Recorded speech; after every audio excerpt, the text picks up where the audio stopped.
Number 2, संसदमा माननीय ज्यूले कडा चेतावनी दिनुभएको जातपातको कुरा निकालेर एसडी सृजना चोरिएको गलत आरोप लगाउँदै हिन्न र जातपातको कुरा गर्ने हो भने अब दलितहरूले कडा आन्दोलन गर्नेछन् भन्दै चेतावनी दिइसक्नुभयो। सभासद माननीय ज्यूले बोलेको भिडियो अब हेर्नुहोस्। मान्य श्री मिनबहादुर विश्वकर्मा, समय 3 मिनट।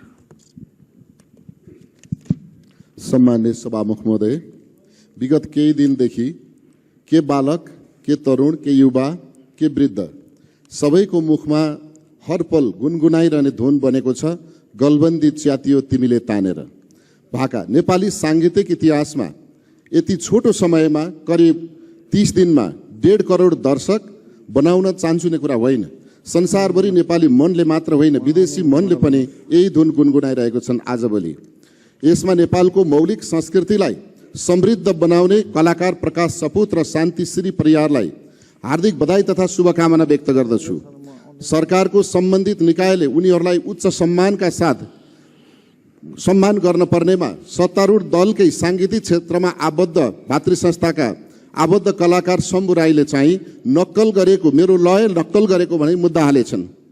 हामीले ख्याल गर्नुपर्ने कुरा के भने लोक भाका भनेकै पूर्वजहरूले गाउँदै उनीहरूका अनुयायीले त्यसलाई पछ्याउँदै पुस्तौं पुस्तासम्म जीवित राख्नु हो। एक दिन, एक पटक एक कलाकारले कुनै एक समयमा गाएको, गाउने वा रेकर्ड गरिएको गीत लोक भाका हुन सक्दैन। गाउँघरमा, रोदीघरमा, रतेउलीमा, मेलापातमा, गोठालोमा जाँदा स्वतस्फूर्त गाउने भाका नै लोक भाका हो। यो भाका न नक्कल हुन्छ न चोरी गरिन्छ। यद्यपि प्रकाश सपुतले गाएको गीत र उनको भाका कसैसँग मेल खाँदैन, शम्भु राईसँग मेल खाने त कुरै होइन। तर विडम्बना, एक सामान्य कलाकारले अति मन छुने स्वर, शैली र छायाङ्कन समेत गरी प्रस्तुत गरेको गीतमा एक फरक भूगोल, फरक परिवेश, फरक शब्द, फरक शैली र फरक कालखण्डमा उस्तै गीत मैले पनि गाएको थिएँ, नक्कल भयो भने मुद्दा हाल्न पुग्नु एक प्रतिष्ठित कलाकारको लागि लज्जाको विषय बन्नुपर्ने हो।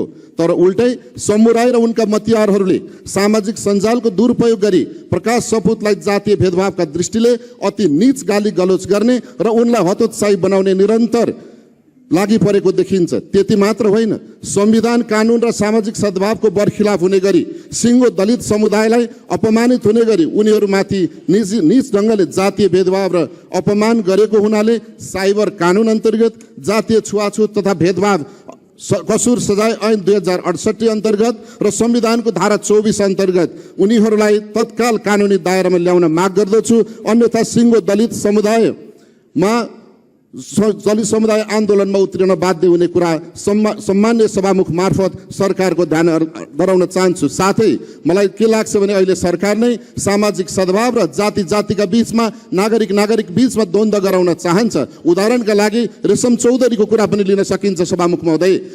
यस्तो अपराधमा, यस्तो घटनामा धेरै मानिसहरू संलग्न थिए। त्यो घटनाका संलग्न थुप्रै मान्यज्यूहरू यो संसदमा हुनुहुन्छ। तर आज म भन्न बाध्य छु, चौधरी समुदायको भएकै कारणले, भएकै कारणले अस्पतालमा पनि नेलगढी लगाइएको छ।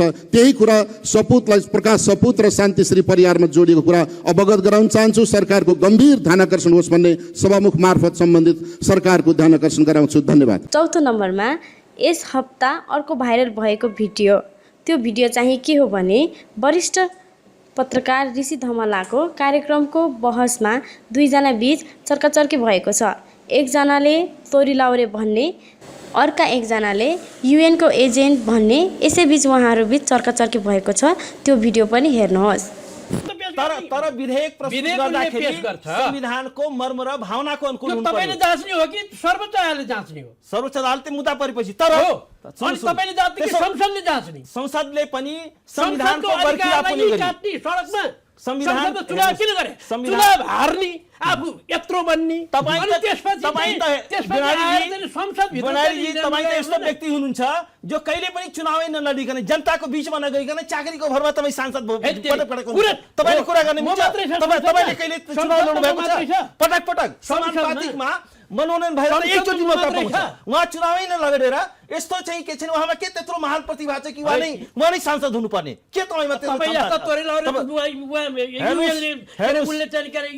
तपाईँ गैर जिम्मेवार कुरा गर्दै हुनुहुन्छ तपाईँ मुख छाड्दै हुनुहुन्छ तपाईँ अनपार्लियामेन्ट्री वर्ड प्रयोग गर्दै हुनुहुन्छ के हो तोरी ल्याउनु भनेको what you want to say mister Bidari अब तपाईले कुनै चुनाव लड्नु भएको छ तपाईको ताकत के हो तपाई कुन ताकतको आधारमा संसद बनाइनुहुन्छ के क्षमता छ के योगदान छ तपाईको तपाईको के छ नि त्यही युरोपियन युनियनको चाकरी गर्नु भएको कसो के गरे तपाईले प्रचण्डको र सुमार्गीको चाकरी गर्नु भएको के गर्नु भएको छ तपाईको शक्तिको केन्द्र के हो सुमार्गी होइन राष्ट्रलाई थाहा छैन तपाईले आएर ठुलो कुरा गर्ने तपाईले ठुलो कुरा गर्ने टटलको हो त नम्बरमा अर्को भाइरल भिडियो साँखोमा बाटो नबनेका कारणले जनताले एक वरिष्ठ नेताज्यूलाई सुझाव दिएका छन्।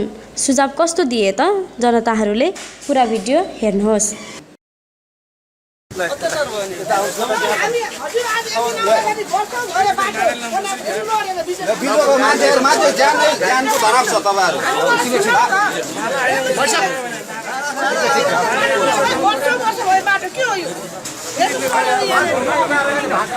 हामीलाई ठुलो सपना चाहिँदैन हजुर दुईटा टिकट मात्रै सीमित भएर भएन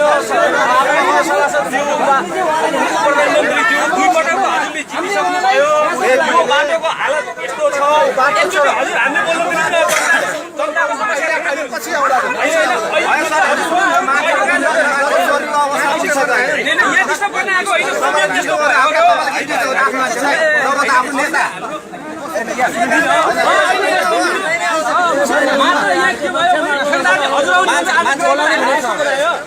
ठेकदारले बोलाउँछ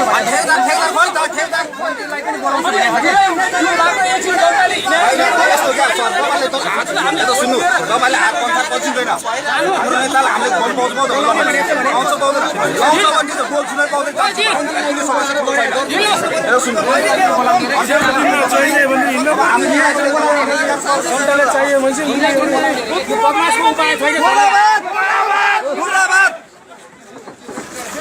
बोल हामीले भने मान्न पाउँछु पर्ने हो अधिकार दिन हामीले बोल्नु पाउने अधिकार छैन उहाँलाई यहाँ जान निराधारी हो आज